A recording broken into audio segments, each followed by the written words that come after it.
कॉम्पिटिशनमध्ये किंवा लक्झरीजमध्ये आपला भारतही कुठे कमी पडत नाही आहे. आजचा जो स्मार्ट ट्रॅव्हलर आहे त्याच्यामध्ये आता विचारांमध्ये बदल झालेत. पूर्वीच्या काळी कसं असायचं की एक स्टेटस असायचं की फॉरेनला जाऊन आलो, ट्रॅव्हल थोडा वेळ थांबतं, त्यानंतर दुपटीने वेगाने वाढतं. मग भारतातलं ट्रॅव्हल असो किंवा परदेशातलं ट्रॅव्हल असो, कुठलंही आव्हानं येतात त्यावेळेस ती संधी म्हणून येतात. तर त्या आव्हानांमध्ये आपली संधी शोधली पाहिजे. माझ्या छोट्याशा गावामधून फक्त आकाशातलं उडणारं विमान बघायचो. आयुष्यात पहिल्यांदा जी फ्लाईट होती ती पहिली इंटरनॅशनल होती. विंडो सीटवरून कंपनीची स्थापना जी झाली ती जर्मनीच्या प्रवासात घडली. जे माझ्या गावाकडची जी लोकं आहेत किंवा जे रुरल एरियामध्ये जे राहतात त्या लोकांना परदेशवारी कशी घडवून आणता येईल, एक भाजीवाली असेल तिला मला कसं फॉरेनला घेऊन जाता येईल, किंवा एखादा वडापाव विकणारा त्याला मला परदेशवारी कशी घडवून आणता येईल, आणि ते अफोर्डेबल टुरिझम देण्यासाठी प्रयत्न करतोय. प्रवास कधी थांबत नाही, फक्त तो वेळेनुसार आपली दिशा बदलतो. पाना फुलात अगदी रमायचं असेल किंवा निसर्गाचा आनंद घ्यायचा असेल किंवा धबधब्यांचा आनंद घ्यायचा असेल किंवा गडकिल्ले असे छान एक्सप्लोअर करायचे असतील किंवा पक्षी आणि प्राणी यांच्याशी छान मैत्री करायची असेल किंवा त्याचबरोबर अगदी विविध खाद्यसंस्कृतीचा आस्वाद घ्यायचा असेल तर प्रवास हाच एक पर्याय आहे. अगदी बरोबर. याच विषयावर गप्पा मारण्यासाठी आज आपल्यासोबत आहेत ट्रॅव्हल इंडस्ट्रीतले एक खूपच इन्स्पिरेशनल व्यक्तिमत्व, जीनियस वर्ल्ड टुरिझम प्रायव्हेट लिमिटेडचे फाउंडर श्री नशीब पाटील. त्यांच्या प्रवासाबद्दल सांगायचं झालं तर अगदी छोट्याशा गावातून त्यांनी सुरुवात केली. एका साध्या शेतकरी कुटुंबातून ते येत असताना प्रत्येक शेतकरी कुटुंबालाही परदेश प्रवासाचा अनुभव घेता आला पाहिजे, हे मोठं स्वप्न त्यांनी पाहिलं आणि त्या स्वप्नातून जीनियस वर्ल्ड या कंपनीची स्थापना झाली. आज या कंपनीला तब्बल 12 वर्ष पूर्ण झाली आहेत आणि या काळात त्यांनी हजारोपेक्षा अधिक प्रवासांना भारतात आणि भारताबाहेर उत्कृष्ट प्रवास याचा अनुभव दिला आहे. BComमध्ये शिक्षण पूर्ण केल्यानंतर टॅक्स प्रॅक्टिशनर म्हणून ते काम करत होते. पण वेगळं काहीतरी करण्याची आवड आणि जिद्द आणि लोकांना जग दाखवण्यासाठी आवड यामुळे त्यांनी टुरिझम या क्षेत्रात प्रवेश केला. विशेष म्हणजे ते कुठल्याच बिझनेस फॅमिलीजमधून नाही आहेत. तर हा जो प्रवास आहे हा त्यांनी स्वतः त्यांच्या हिमतीवर आणि मेहनतीवर उभा केला आहे आणि कुठेही ओळख नसतानासुद्धा आज त्यांच्या ट्रॅव्हल कंपनीला आणि स्वतःला त्यांनी खूप छान ओळख अशी दिलेली आहे. चला तर मग आपण त्यांच्याकडूनच जाणून घेऊया त्यांचा हा प्रेरणादायी प्रवास आणि सध्याच्या ट्रॅव्हल इंडस्ट्रीबद्दल त्यांचे विचार. सर, तुमचं आमच्या या एपिसोडमध्ये अगदी मनापासून स्वागत आहे. नमस्कार. तर आता जो विषय मला तुम्हाला विचारायचा आहे सर्वप्रथम म्हणजे की आत्ताच आपले जे पंतप्रधान आहेत देशाचे म्हणजेच नरेंद्र मोदीजी, त्यांनी आपल्याला सर्वांना एक सल्ला दिला आहे. तर तुम्हाला काय वाटतं जे प्रवासी आहेत त्यांच्या सवयींमध्ये काही फरक जाणवला का तुम्हाला? म्हणजे तुमचं व्यक्तिगत मत काय आहे त्या विषयावर? नक्कीच छाया, ह्याच्यामध्ये मला असं वाटत नाही की काही बदल झालेला दिसतोय. कारण जी आजची परिस्थिती जी उद्भवलेली आहे ही मिडल ईस्टमध्ये जे काही युद्ध चालू होतं त्यामुळे उद्भवलेली आहे आणि आत्ता हळूहळू त्याच्यामध्ये रुलावर सगळं येतं. सो काही महिन्यामध्येच हे सगळं इंटरनॅशनल टुरिझम अगदी ओपन होणार आहे आणि खूप छानपैकी चालणार आहे. सो काही बदल त्याच्यामध्ये होतील किंवा काही रिस्ट्रिक्शन्स येतील किंवा लॉकडाऊनसारखी परिस्थिती येईल असं मला तरी वाटत नाही आहे. तर तुम्हाला काय वाटतं की हा जो बदल आहे तो फक्त तात्पुरता आहे का भारतातील टुरिझमसाठी बघायला गेलं तर ही आता खूप मोठी संधी आहे? या ठिकाणी दोन्ही गोष्टी होतील. पहिली गोष्ट म्हणजे भारताकडेही लोक हळूहळू वळत आहेत. जे ह्यामध्ये प्रामुख्याने आपल्याला बदल जो बघायला मिळाला तो म्हणजे लॉकडाऊन नंतर, म्हणजे ज्यावेळेस कोविड-19 आलं त्यानंतर ह्यामध्ये बराचसा बदल झाला. परंतु स्टेटस जो तुम्ही म्हटलात आत्ता की स्टेटस हा विषय राहिला आहे, तर आजचा जो स्मार्ट ट्रॅव्हलर आहे त्याच्यामध्ये आता मध्ये बदल झालेत. पूर्वीच्या काळी कसं असायचं की एक स्टेटस असायचं की फॉरेनला जाऊन आलो तर ट्रॅव्हल केला. आजकाल प्रत्येक फॅमिली किंवा ट्रॅव्हलर वर्षातून 2दा जातो. वर्षातून 2दा जात असताना तो पहिला कधी इंडियामधून ट्रॅव्हल करतो तर कधी इंटरनॅशनल ट्रॅव्हल करतो. सो असा काही बदल किंवा ट्रेंड चेंज होईल असं मला तरी वाटत नाही आहे. या निमित्ताने काय होईना आपल्या देशाच्या माननीय मोदीजींनी पंतप्रधान साहेबांनी जी काही अनाऊन्समेंट केली त्यामुळे कदाचित भारताकडे बघण्याचा दृष्टिकोन ट्रॅव्हलर्स वाढण्याचे संख्या कदाचित वाढू शकते. जसं तुम्ही म्हणालात की ट्रेंड्सबद्दल वगैरे, तर तुम्हाला काय वाटते सध्या सर्वात जास्त ट्रेंड कुठल्या डेस्टिनेशनचं चाललेलं आहे आपल्या भारतात, जर तुम्हाला सांगायचं असेल? भारतात बघायचं झालं तर मुख्य म्हणजे नॉर्थ साईड जास्त चालते यावर्षी आणि त्याचप्रमाणे केरळमध्ये सुद्धा जास्त इन्क्वायरीज आम्हाला येत आहेत की केरळ आम्हाला बघायचं आहे. आणि गोकर्णसारखे काही जे सेक्टर्स आहेत ते आज नव्याने वर येताना दिसत आहेत. त्यानंतर कसोल जे हिमाचल प्रदेशमध्ये आहेत त्या ठिकाणी यंग जनरेशन्स जास्त जाताना आम्हाला दिसतात. त्यानंतर ईशान्य भारतामध्ये काही ट्रेकिंगसाठी लोक जात आहेत.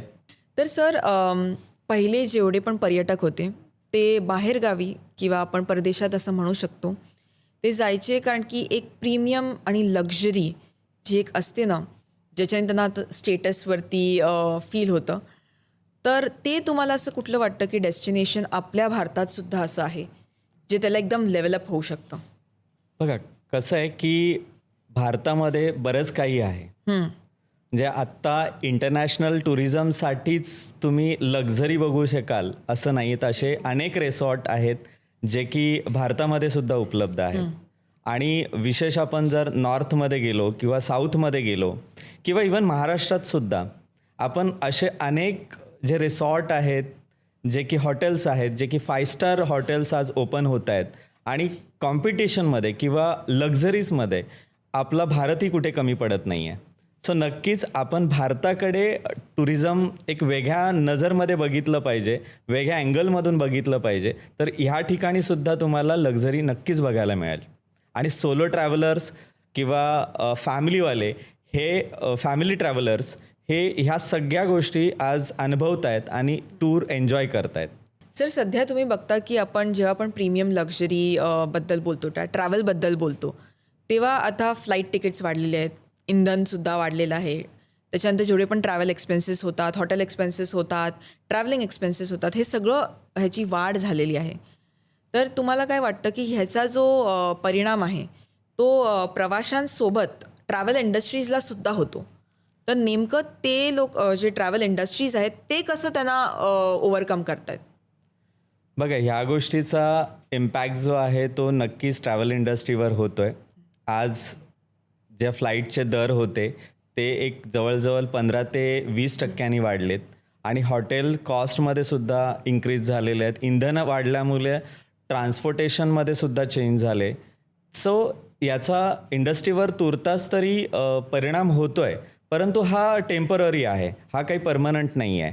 जसं सगळं नॉर्मल होईल त्यावेळेस ह्या सगळ्या गोष्टी कमबॅक करतील किंवा नॉर्मल होऊन जातील. लोकांसाठी त्या यूज टू होऊन जातील. आणि कॉस्ट जी आहे आत्ता जी कॉस्ट आहे निश्चितच त्यामध्ये काही बदल होताना आपल्याला दिसणार नाही आहेत, कारण जसं जसं महागाई वाढते तसतसे पॅकेजेसचे कॉस्ट वाढत जातात.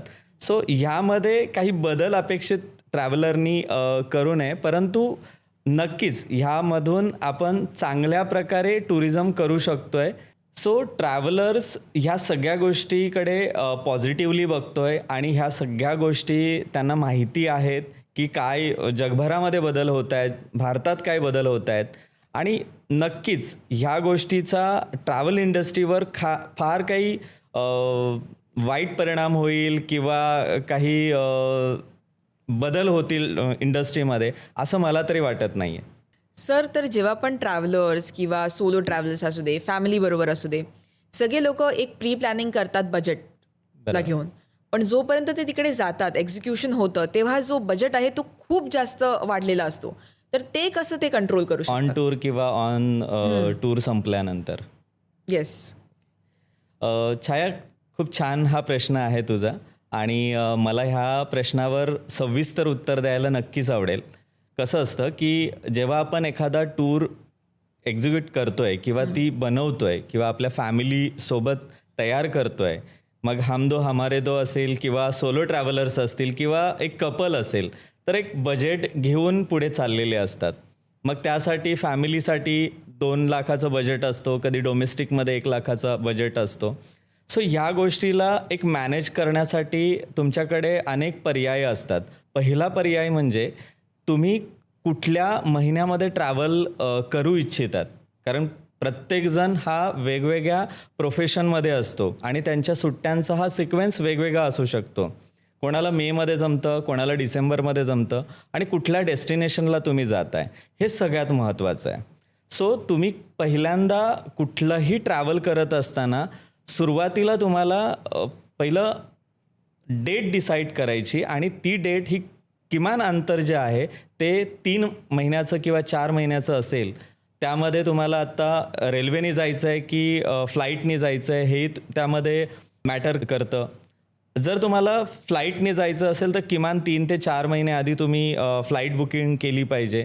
त्यानंतर ट्रेन जर ने जायचं असेल तर तुम्हाला किमान 3 महिने आधी, कारण 90 दिवसानंतर आपलं एखादी ट्रेन जी असते किंवा ते बुकिंग ओपन होतात. सो त्याप्रमाणे जर प्लॅन आपण जर केल्या तर नक्कीच त्यामध्ये कॉस्ट कटिंग ही होते. जर आयत्या टायमिंगला आपण जर त्या ठिकाणी बुकिंगला गेलो तर रेल्वेच्या बुकिंग्स मिळत नाहीत. अननेसेसरी एजंटमध्ये तत्काल बुकिंग घ्यावी लागते, त्या ठिकाणी डबलने पैसे आपल्याला द्यावे लागतात. जर तुम्ही फ्लाईटने ट्रॅव्हल करताय तर फ्लाईटसाठी तुम्हाला कधीकधी डबलनी पैसे द्यावे लागतात. जर 8,000 आज दिल्लीचं तिकीट असेल किंवा नॉर्थमध्ये सिक्कीमचं 8,000मध्ये जर तिकीट असेल तर ते आयत्या टायमिंगला एक 11-12,000चं झालेलं असतं. सो हे व्हेरिएशन आम्ही खूप जवळून बघतो. सो ट्रॅव्हलर्सला आमचं नेहमी सजेशन असतं की तुम्ही कमीत कमी तुमची जी ट्रिप आहे, जो टूर आहे, ती कमीत कमी अर्ली तुम्ही प्रिपेअर करा, बुकिंग करा आणि त्याच्याने तुमचे बजेट्स तुम्ही कंट्रोलमध्ये आणू शकताय. दुसरा असतो महत्त्वाचा टॉपिक असतो तो म्हणजे महत्त्वाची टूर पॅकेजेस असतात ते म्हणजे ग्रुप टूर. ग्रुप टूरमध्ये काय होतं की तुमचा जो ट्रॅव्हल कॉस्ट आहे, म्हणजे हॉटेलमध्ये आम्ही बल्कमध्ये बुकिंग करत असतो, त्या ठिकाणी आम्हाला बजेटेड रूम रेट मिळतात. त्याचप्रमाणे ज्यावेळेस आपण एखादी फॅमिली घेऊन जातो तर एका छोट्या फॅमिलीसाठी कमीत कमी एक छोटी सेडान व्हेकल लागते, तर त्यासाठी जी कॉस्ट येते ती तुमची चौघांमध्ये डिवायडेड होते. पण ग्रुपमध्ये जर आपण ट्रॅव्हल केलं तर काय होतं की एक बस असते किंवा कोच असतो, तर त्यामध्ये तुमची कॉस्ट ही सगळ्यांमध्ये डिवाइड होऊन जाते. सो त्या ठिकाणी तुमच्या बजेटमध्ये ग्रुप टूर हा बजेटमध्ये येतो. आणि सोलो ट्रॅव्हलरसुद्धा ग्रुप्समध्ये ट्रॅव्हल करू शकतात, जॉईन करू शकतात. सो ह्या मेजर गोष्टी ज्या आहेत ह्या मॅटर करत असतात म्हणजे कॉस्टसाठी. आणि दुसरा म्हणजे सगळ्यात महत्त्वाचा मुद्दा म्हणजे जेव्हा आपण ट्रॅव्हल करत असतो त्यावेळेस लोक ना लक्झरी बघतात. त्यांना हॉटेल कसं आहे, हॉटेलमधल्या रूम्स कशा आहेत, आणि नेहमी म्हणजे एखादं कपलही गेलं किंवा फॅमिलीही गेली, सोलो गेली असेल, इंडिव्हिज्युअली गेली असेल किंवा ग्रुपमध्ये गेली असेल, तर त्यामध्ये मोस्टली ग्रुपमध्ये आम्हाला ह्या कंप्लेंट येत नाहीत किंवा लोक सांगत नाहीत, कारण त्यावेळेस आमचा टूर मॅनेजर ऑन ग्राउंड्स असतो आणि तो सगळ्या गोष्टी ह्या मॅनेज करत असतो. पण जनरली जेव्हा इंडिव्हिज्युअल टूर्स असते किंवा एखादा सोलो ट्रॅव्हलर असतो तर तो ह्या सगळ्या गोष्टीकडे तो फक्त बघतो, मला हॉटेलमधलं जे ॲटमॉस्फिअर काय आहे, माझी बाल्कनी कशी आहे. तर ट्रॅव्हलरनी ह्या सगळ्या गोष्टी सोडून, म्हणजे मी ॲज अ ट्रॅव्हलर म्हणून, एक पर्यटक म्हणून मी त्या गोष्टीकडे बघतोय की मी एक पर्यटनाचा आस्वाद काय घेतला पाहिजे. माझ्या विंडोतून सीन काय दिसतो हे महत्त्वाचं नाही आहे, मला त्या हॉटेलच्या बाहेरून काय ब्युटी आहे किंवा त्या हॉटेलच्या आजूबाजूला काय ब्युटी आहे किंवा त्या डेस्टिनेशनमध्ये काय ब्युटी आहे, काय तिथे मला ॲडव्हेंचर आहे, हे सगळ्यात महत्त्वाचं ठरतं.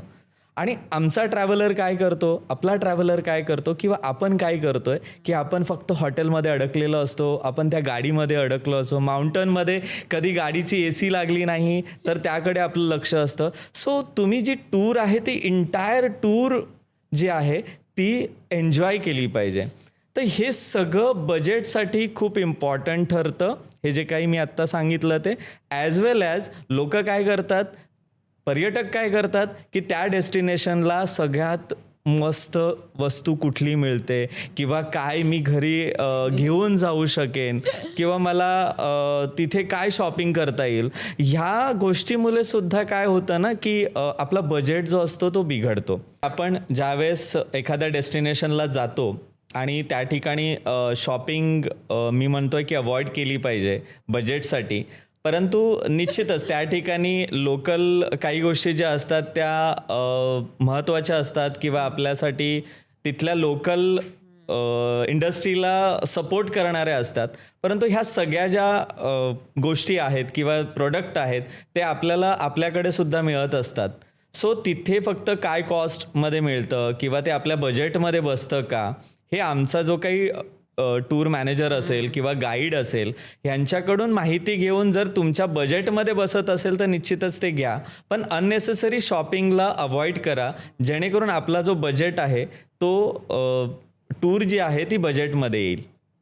सो ह्या सगळ्या गोष्टी तुमच्या कॉस्टसाठी खूप मॅटर करत असतात आणि त्या गोष्टी जर तुम्हाला जुळवता आल्या किंवा त्या गोष्टी जर तुम्हाला व्यवस्थित मांडता आल्या किंवा तुमचं प्लॅन टूर जो आहे, टूरचा प्लॅन आहे तो जर व्यवस्थित तुम्हाला करता आला किंवा त्यामध्ये एक्सपर्ट जे आहेत त्यांचे जर सल्ले घेतले. आपण काय करतो नेहमी की आम्ही रील बघतो, आम्ही यूट्यूब बघतो किंवा सोलो ब्लॉगर्स असतात त्यांचे सजेशन्स आपण ऐकतो.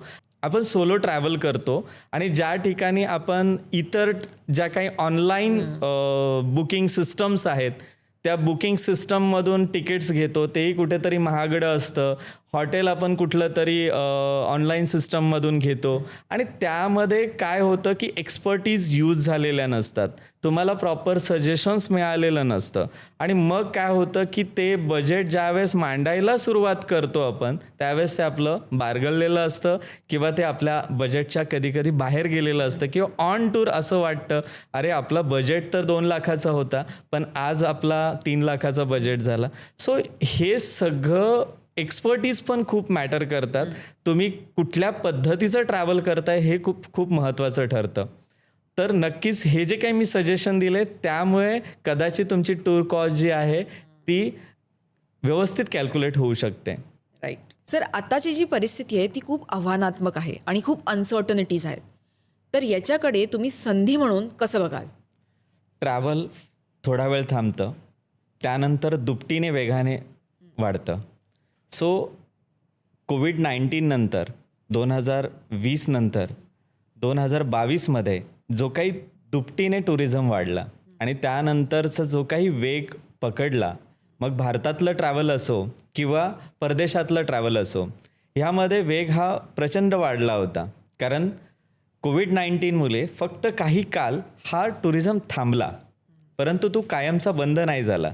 सो आज जे काही आव्हानं आहेत ही तात्पुरती आहेत, त्याच्यामध्ये नक्कीच बदल होणार आहेत आणि लोक पुन्हा ट्रॅव्हल करायला सुरुवात करणार आहेत. खूपच छान.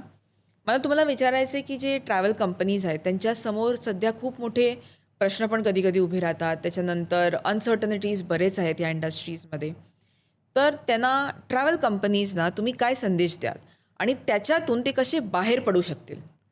पहिली गोष्ट म्हणजे टुरिझम इंडस्ट्रीवर कधीही इम्पॅक्ट हा तात्पुरता असतो.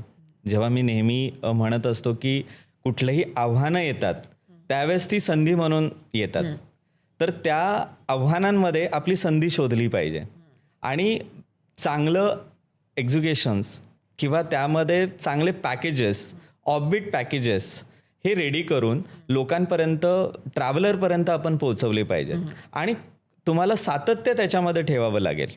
तुम्हाला लोकांपर्यंत पोहोचण्यासाठी ज्या ज्या गोष्टी करणं शक्य आहे, तुमच्या सोशल मीडियाच्या माध्यमातून किंवा आपल्या ट्रॅव्हलरला एखाद्या विषयाचं माहिती देणारं, एखादा संदेश देणारा एखादा व्हिडिओ किंवा पॉडकास्टिंग ह्या माध्यमातून लोकांपर्यंत पोचणं, ह्या अशा पद्धतीच्या ज्यावेळेस सिच्युएशन येते किंवा काही काळासाठी टुरिझमवर काहीतरी परिणाम होत असतो, त्या दरम्यामध्ये आपण आपली संधी शोधली पाहिजे आणि त्या संधीतून लोकांपर्यंत पोचलं पाहिजे. तरच आपण सातत्याने त्यांच्यापर्यंत जर व्यवस्थित कनेक्ट राहिलो तर आपल्याला चांगल्या प्रकारे पॅकेजेस हे सेल करता येतील किंवा चांगले ट्रॅव्हलर्स आपल्याला मिळवता येतील. जर एखाद्याला ट्रॅव्हल इंडस्ट्रीमध्ये स्टार्टअप म्हणून एक कंपनी टाकायची असेल तर त्याला कशी सुरुवात केली पाहिजे आणि कुठल्या अशा गोष्टी आहेत ज्या त्याला अगदी अवॉइड केल्या पाहिजेत? निश्चितच कुठलंही इंडस्ट्रीमध्ये आपल्याला एंट्री करायची असेल किंवा कुठलाही आपल्याला व्यवसाय सुरू करायचा असेल तर त्याचं आधी आपल्याला माहिती असणं किंवा नॉलेज असणं सगळ्यात इम्पॉर्टंट आहे. त्यामध्ये जो व्यवसाय करायचा आहे किंवा ह्या इंडस्ट्रीमध्ये यायचं आहे तर त्याच्या प्लस पॉईंट मायनस पॉईंट हे तपासून बघणं अधिक उत्तम असेल. त्यावेळेसच आपण चांगल्या प्रकारे बिझनेस सेटअप करू शकतो आहे. ह्याचबरोबर तुम्हाला डेस्टिनेशन नॉलेजसुद्धा असणं गरजेचं आहे. जर आपल्याकडं डेस्टिनेशन नॉलेज असेल आणि आपल्याकडे जर त्या इंडस्ट्रीला धरून काही जर क्राऊड असेल किंवा आपल्याकडे कॉन्टॅक्ट्स असतील तर त्यामधून आपण संधी निर्माण करू शकतो आहे. भरपूर ट्रॅव्हल इंडस्ट्रीमध्ये टुरिझमचे जर तुम्ही पॅकेजेस बघितले तर ते भरपूर असतात. आपण बघतो सगळ्याचे पॅकेजेस व्हेरिएबल्स वेगळे असतात. तर मोस्ट अफोर्डेबल हे पॅकेज लोकांना कसं बनवून देऊ शकतील ट्रॅव्हल एजन्सीज? त्यासाठी तुमचं नेटवर्क जे आहे ते स्ट्रॉंग असलं पाहिजे. सप्लायर चेन तुमची जी आहे त्याचं नेटवर्क तुमच्याकडे स्ट्रॉंग असलं पाहिजे आणि त्यानुसारच आपण अफोर्डेबल जे पॅकेजेस आहेत हे निर्माण करू शकतो आहे. सो या ठिकाणी तुम्ही कुठलंही पॅकेज डिझाईन जेव्हा करताय त्यावेळेस तुमचं हॉटेलर्स किंवा तुमचे कॉन्ट्रॅक्टर किंवा तुमचे सप्लायर्स हे खूप मॅटर करत असतात. त्यांच्याबरोबरचे असलेले रिलेशन खूप इम्पॉर्टंट असतात आणि त्याच वेळेस त्या बेसवरच आपण अफोर्डेबल पॅकेजेस हे आपल्या ट्रॅव्हलरसाठी देऊ शकतो आहे आणि त्यातूनच आपण चांगलं टुरिझम घडवू शकतो आहे. ग्रेट सर, या विषयावर तुम्ही अगदी सखोल अभ्यास केलेला आहात. पण जी तुमची सुरुवात आहे ती मला माहिती आहे की एखाद्या छोट्याशा गावापासून झालेली आहे. तर तिथून इथपर्यंत येण्याचा प्रवास तुमचा कसा होता आणि तुम्ही कसं हे धाडस घडून आणलं? नक्कीच खूप इंटरेस्टिंग स्टोरी आहे त्याच्या मागची आणि ह्या माध्यमातून मला ती गोष्ट सांगायला आवडेल की मी फक्त माझ्या छोट्याशा गावामधून फक्त आकाशातलं उडणारं विमान बघायचो. आयुष्यात पहिल्यांदा मी एअरपोर्टला गेलो तेही इंटरनॅशनल ट्रॅव्हलसाठी आणि पहिली माझे विमान प्रवास किंवा जी फ्लाईट होती ती पहिली इंटरनॅशनल होती आणि पहिली असताना ती 14 तासाची होती. हा इंटरेस्टिंग भाग होता आणि ज्यावेळेस मी त्या विमानामध्ये दुसऱ्या लाईनमध्ये बसलेलो होतो, window seat obviously first traveller होतो, विंडो सीट मला हवी होती. एक्स्ट्राचे पैसे देऊन त्यावेळेस ऑनलाईन बुकिंगसाठी खूप धडपड करावी लागली कारण कुठेतरी मी वाचलं होतं कुठल्या तरी वर्तमानपत्रांमध्ये कुठेतरी लेखांमध्ये की विंडो सीटसाठी तुम्हाला डायनामिक सीट्स असतात म्हणजे फ्लाईट्समध्ये की तुम्हाला सिलेक्शन्स हे तिथली अथॉरिटी डिसाईड करते तुम्हाला कुठली सीट्स पाहिजे. सो त्या सीटसाठी मी खूप काही एफर्ट्स घेतले, धडपड केली. त्यावेळेस जो इंटरनेट सुविधा जी होती ती आजच्यासारखी बँडविड्थ तेवढं नव्हतं. सो ते काही करण्यासाठी तिथून केलेला ठाण्यापर्यंतचा प्रवास, माझ्या घरापासून जवळजवळ 50 किलोमीटर प्रवास माझ्या एका सीटसाठी केलेला प्रवास आणि त्या प्रवासातून घडलेली जी संकल्पना आहे म्हणजे त्या विंडो सीटवरून जी कंपनीची स्थापना जी झाली ती जर्मनीच्या प्रवासात घडली आणि त्याच वेळेस ठरलं की एक शेतकरी कुटुंबामध्ये म्हणजे शेतकरी कसा काय केलं हे खूप इंटरेस्टिंग आहे. पण एका शेतकरी कुटुंबामध्ये जन्माला आल्यानंतर एक इंटरनॅशनल टूर्सवर जात असताना माझ्यासोबत जे माझे गावाकडची जी लोकं आहेत किंवा जे रुरल एरियामध्ये जे राहतात त्या लोकांना परदेशवारी कशी घडवून आणता येईल किंवा त्यांना भारताबाहेर कसं घेऊन जाता येईल ह्याची संकल्पना त्या दरम्यामध्ये जर्मनीच्या प्रवासामध्ये मला घडली. आणि त्यानंतर ठरवलं की आपण असं काहीतरी करूयात की ज्याच्यानी ह्या इंडस्ट्रीमध्ये आपलं अस्तित्व निर्माण करता येईल किंवा आपण एक चांगलं टुरिझम लोकांपर्यंत पोचू शकतोय आणि चांगल्या देशांपर्यंत आमच्या आपल्या ग्रामीण भागातल्या लोकांना, इवन मेट्रो सिटीजमधल्या लोकांना सुद्धा अफोर्डेबल टुरिझम कसं करून देता येईल. एक भाजीवाली असेल तिला मला कसं फॉरेनला घेऊन जाता येईल किंवा एखादा वडापाव विकणारा त्याला मला इंटरनॅशनल टुरिझम कसं देता येईल किंवा त्याला परदेशवारी कशी घडवून आणता येईल, ह्यासाठी ह्या कंपनीची स्थापना, जिनियस वर्ल्ड ह्या कंपनीची स्थापना मी करण्यासाठी पुढचे 6 महिने प्रयत्न केले. आणि त्यामध्ये ज्या ज्या गोष्टी हव्या आहेत, म्हणजे काही लीगल फॉर्मॅलिटीज आहेत, ब्रँड तुम्हाला बनवण्यासाठी काय करावं लागेल, ह्या सगळ्या गोष्टीचं मी प्लॅनिंग केलं. आणि आमची कंपनी गेल्या 12 वर्षापासून सातत्याने इंटरनॅशनल टुरिझम, अफोर्डेबल टुरिझम किंवा आमच्या बेसिकली ट्रॅव्हलर जे आहेत त्यांना एक अफोर्डेबल किंवा स्वस्त पॅकेजेस कसे आम्हाला देता येईल. जसं मी म्हटलं की एखादा साधा कारकून आहे किंवा भाजी विकणारी आहे किंवा वडापाव विकणारे आहेत, त्यांना कसं आम्हाला देता येईल. तर त्यासाठी सातत्याने आम्ही आमचं नेटवर्क किंवा आमचे सप्लायर स्ट्रॉंग करतोय आणि ते अफोर्डेबल टुरिझम देण्यासाठी प्रयत्न करतोय. सर, आता जेवढे पण आमचे व्ह्युअर्स आहेत त्यांच्या मनात हा प्रश्न नक्कीच असेल की जर तुमच्याबरोबर त्यांना जोडलं जायचं आहे, म्हणजेच तुमच्या ट्रॅव्हल कंपनीबरोबर जर त्यांना ट्रॅव्हल करायचं असेल, म्हणजेच आपल्या जिनियस वर्ल्ड ट्रॅव्हल जी तुमची कंपनी आहे त्यासोबत, तर ते कसं करतील? छाया, छान प्रश्न आहे हा तुझा. आणि नक्कीच माझ्या पर्यटक मित्रांना हा संदेश द्यायला मला आवडेल की गेल्या 12 वर्षामध्ये जो काही आम्ही ज्या लोकांबरोबर जोडलो गेलो आहे ते माध्यम हे वेगळं होतं, परंतु आम्ही आत्ता तुम्हाला ऑनलाईन प्रत्येक ठिकाणी दिसतोय.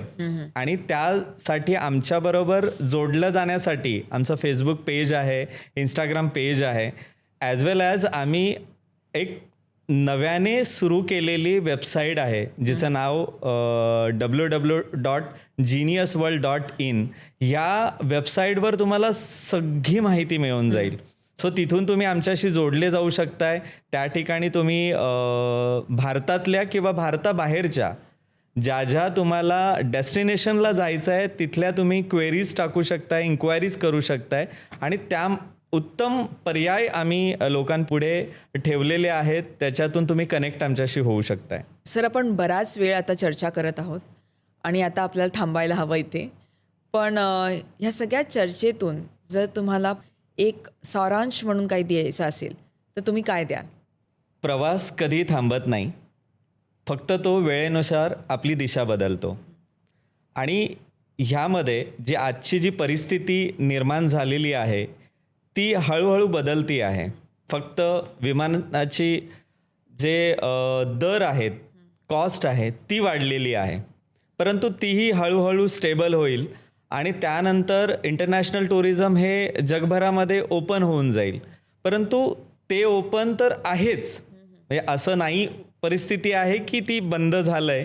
परंतु त्याबरोबर आपल्या माननीय पंतप्रधान नरेंद्र मोदीजींनी जे काही अनाऊन्समेंट केलेली आहे की परदेशवारी थांबवा किंवा परदेशात जाणं टाळा आणि आपला भारत देश बघा, तर नक्कीच या देशामध्येही अनेक गोष्टी आहेत, अनेक अपॉर्च्युनिटीज आहेत, अनेक डेस्टिनेशन्स आहेत. अगदी तुम्ही काश्मीरपासून कन्याकुमारीपर्यंत जर गेलात तर अगदी रायगडच्या किल्ल्यावर सुद्धा आपण टूर करू शकतोय. ॲज वेल ॲज तुम्ही काश्मीरमध्ये टूर करू शकताय. तिथे खूप साऱ्या अपॉर्च्युनिटीज आहेत, खूप सारे तुम्हाला डेस्टिनेशन्स आहेत की जे ऑफबीट डेस्टिनेशन्स आहेत. हे डेस्टिनेशन तुम्ही एक्सप्लोअर करू शकताय. हे करत असतानाच वेळेनुसार आपण जर तुम्हाला इंटरनॅशनल ट्रॅव्हल करायचं आहे किंवा डोमेस्टिक ट्रॅव्हल करायचं आहे आणि अफोर्डेबल ट्रॅव्हल करायचं आहे, त्यासाठी तुम्हाला अर्ली बुकिंग करावी लागेल आणि त्या बुकिंगमधून तुम्ही अफोर्डेबल किंवा कमी कॉस्टमध्ये तुमच्या बजेटमध्ये टूर डिझाईन करू शकताय. Thank you so much sir. खरंच खूप छान वाटलं तुमच्याशी गप्पा मारून आणि आमचे जेवढे पण व्ह्युअर्स आहेत त्यांनासुद्धा ट्रॅव्हल इंडस्ट्रीबद्दल बऱ्याच काही जे प्रश्न त्यांना विचारायचे असतील तुम्हाला ते त्यांचे आज क्लिअरसुद्धा झाले असतील. Sir thank you so much. नक्कीच. थँक्यू सो थँक्यू छाया. तू छानपैकी माझ्याकडून माहिती पर्यटकांपर्यंत पोहोचवण्याचं काम केलंस आणि नक्कीच त्यांच्या सगळ्या प्रश्नांची उत्तरं या ठिकाणी मिळाली असतील. तर थँक्यू ट्रॅव्हलर्स, पर्यटक. नमस्कार.